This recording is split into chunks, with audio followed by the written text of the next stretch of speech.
स्वाध्याय इयत्ता 7वी विषय विज्ञान पाठ 14वा मूलद्रव्ये संयुगे आणि मिश्रणे.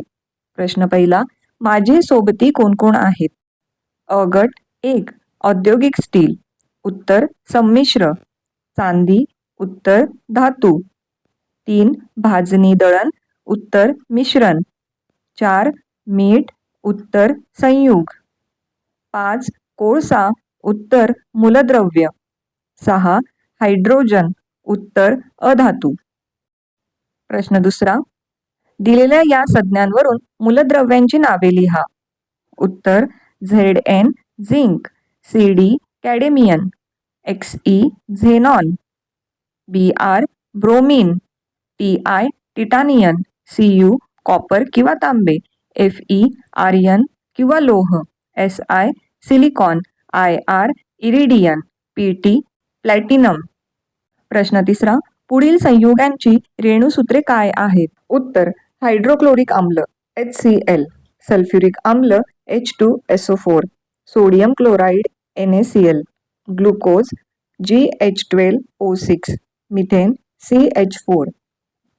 प्रश्न चौथा, शास्त्रीय कारणे लिहा. अ लोणी काढण्यासाठी ताक घुसळले जाते. उत्तर घुसळणे ही एक पदार्थ वेगळे करण्याची पद्धत आहे. ताकात लोण्याचे कण विखुरलेले असतात. घुसळण केल्याने केंद्र अपसारी बलाने ते एकत्र येऊन त्यांचा एक गोळा बनतो. म्हणून लोणी काढण्यासाठी ताक घुसळले जाते. आ रंजक द्रव्य पृथक्करण पद्धतीत पाणी कागदाच्या टोकापर्यंत चढते तेव्हा मिश्रणातील घटक पदार्थ कमी उंचीपर्यंत चढलेले असतात. उत्तर पाणी हे द्रावक असल्याने ते जलद वेगाने वर चढते. पाण्यातील मिश्रणाचे घटक पदार्थ तितक्या वेगाने वर चढणार नाहीत, कारण ते गाळण कागदाला चिटकून राहतील. पाणी मात्र तसे करणार नाही. म्हणून रंजक द्रव्य पृथक्करण पद्धतीत पाणी कागदाच्या टोकापर्यंत चढते तेव्हा मिश्रणातील घटक पदार्थ कमी उंचीपर्यंतच चढलेले असतात. उन्हाळ्यात पाणी साठवण्याच्या भांड्याला बाहेरून ओले कापड गुंडाळले जाते. उत्तर पाणी साठवण्याच्या भांड्याला बाहेरून गुंडाळलेल्या ओल्या कपड्यातले पाणी उष्णतेने बाष्पात रूपांतरित होते. या बाष्पीभवनाच्या वेळी ते भांड्यातील उष्णता खेचून घेते, त्यामुळे भांड्यातील पाणी गार राहते. प्रश्न पाचवा, फरक स्पष्ट करा. अ धातू आणि अधातू.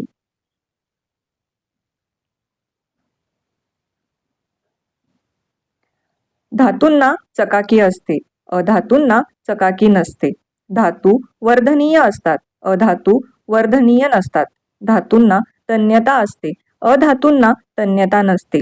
धातू उष्णता व विजेचे सुवाहक असतात, अधातू उष्णता व विजेचे दुर्वाहक असतात. सामान्य तापमानावर धातू स्थायू अवस्थेत असतात. अपवाद पारा. सामान्य तापमानावर अधातू स्थायू किंवा वायू अवस्थेत असतात. अपवाद ब्रोमीन द्रव्य. सामान्य धातूंची घनता उच्च असते, उदाहरणार्थ सोने, चांदी, पारा. सामान्य अधातूची घनता कमी असते, उदाहरणार्थ ऑक्सिजन, हायड्रोजन. आ मिश्रणे आणि संयुगे.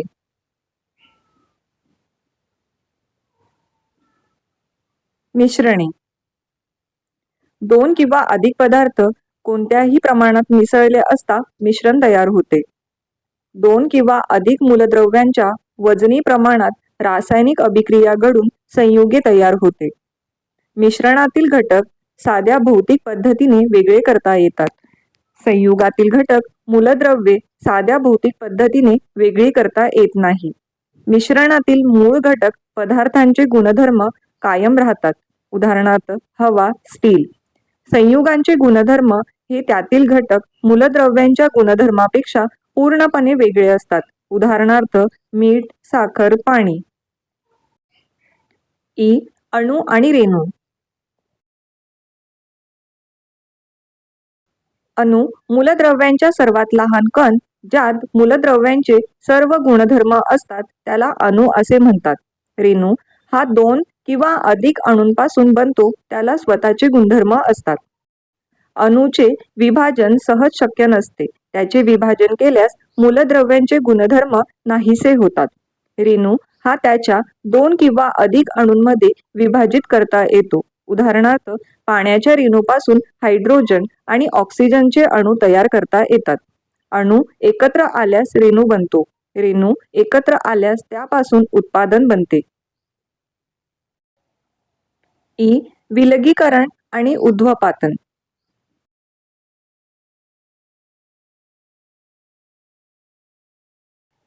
विलगीकरण एकमेकात न विरघळणाऱ्या 2 द्रव्यांचे मिश्रण एकमेकांपासून वेगळे करण्यासाठी विलगीकरण पद्धत वापरतात. द्रावणातून द्रव्य आणि द्रावक वेगळे करण्यासाठी ऊर्ध्वपातन पद्धत वापरतात. विलगीकरण या पद्धतीत उष्णता द्यावी लागत नाही. ऊर्ध्वपातन या पद्धतीत उष्णता द्यावी लागते. प्रश्न 6. खालील प्रश्नांची उत्तरे तुमच्या शब्दात लिहा. मिश्रणातील विविध घटक साध्या पद्धतीने कसे वेगळे केले जातात? उत्तर: मिश्रणातील विविध घटक निवडणे, वेचणे, पाखडणे, गाळणे, चाळणे, चुंबक फिरवणे, संपलवन इत्यादी पद्धतीने वेगळे केले जातात. द्रवातील अविद्राव्य पदार्थ वेगळे करण्यासाठी गाळणे ही पद्धत उपयोगी आहे. मिश्रणातून कमी अधिक आकाराचे पदार्थ वेगळे करण्यासाठी चाळणे ही पद्धत योग्य आहे. वजनाने हलके आणि मिश्रणातून काढून टाकायचे पदार्थ पाखडून वेगळे केले जातात. शेतात धान्य स्वच्छ करताना हीच पद्धत वापरतात. मिश्रणातून जर लोखंडी वस्तूची भेसळ झाली असेल तर चुंबक फिरून ते कण वेगळे केले जातात. उदाहरणार्थ, रव्यातील लोखंडी चुरा चुंबकाने वेगळा करता येतो. आपण दैनंदिन वापरात कोणकोणती मूलद्रव्ये, धातू व अधातू संयुगे मिश्रणे वापरतो? धातू मूलद्रव्ये: लोह, सोने, चांदी, तांबे. अधातू मूलद्रव्ये: कार्बन, ऑक्सिजन, हायड्रोजन, नायट्रोजन. संयुगे: साखर, मीठ, तेल. मिश्रणे: साबण, संमिश्र, स्टील, पोलाद, दागिन्यातील सोने. दैनंदिन व्यवहारात अपकेंद्री पद्धतीचा वापर कोठे व कशासाठी होतो? उत्तर: थेट अपकेंद्री पद्धतीचा वापर दैनंदिन जीवनात केला जात नाही. त्यासाठी आवश्यक असलेले उपकरण घरात नसते. अपकेंद्री पद्धतीचा वापर करून ठराविक आकाराचे कण वेगळे केले जातात. या तत्वावर आधारित पद्धत म्हणजे ताक करणे, परंतु ताक करताना अपकेंद्री उपकरण वापरले जात नाही. रवीचा वापर केला जातो. रवीने ताकातील लोण्याचे कण एकत्र केले जातात. यात लोण्याचे कण केंद्र अपसारी बलाने वेगळे करून बाजूला जमा होतात. ऊर्ध्वपातन व विलगीकरण पद्धतीचा उपयोग कोठे व का होतो? उत्तर: अशुद्ध द्रव्य पदार्थ शुद्ध करण्यासाठी ऊर्ध्वपातन पद्धती वापरली जाते. तसेच द्रावणामधून द्रावक आणि द्राव्य यांना वेगळे करण्यासाठी देखील ऊर्ध्वपातन करतात. या पद्धतीने समुद्राच्या पाण्यापासून पिण्यायोग्य पाणी तयार केले जाते. एकमेकात न विरघळणाऱ्या 2 द्रव्यांचे मिश्रण एकमेकांपासून वेगळे करण्यासाठी विलगीकरण पद्धत वापरतात. या पद्धतीने निरनिराळी रासायनिक द्रावणे वेगळी केली जातात. उदाहरणार्थ, केरोसिन व पाणी यांचे मिश्रण याच पद्धतीने विलग करता येते. ऊर्ध्वपातन पद्धतीत सर्व उपकरणे व्यवस्थित मांडली पाहिजेत. संगणनी नलिका योग्य रीतीने थंड राहिली पाहिजे. चंबूला उष्णता देताना ठराविक तापमानाचे नियंत्रण केले पाहिजे. विलगीकरण पद्धतीमध्ये तोटी व्यवस्थित बंद ठेवली पाहिजे. बऱ्याच वेळा ही तोटी सैल झाल्यामुळे त्यातून द्रव्य खाली गळू लागतात. तसेच वेगळे झालेले द्रव तोटीतून बाहेर काढताना अतिशय काटेकोरपणाने तोटी उघडबंद करता आली पाहिजे.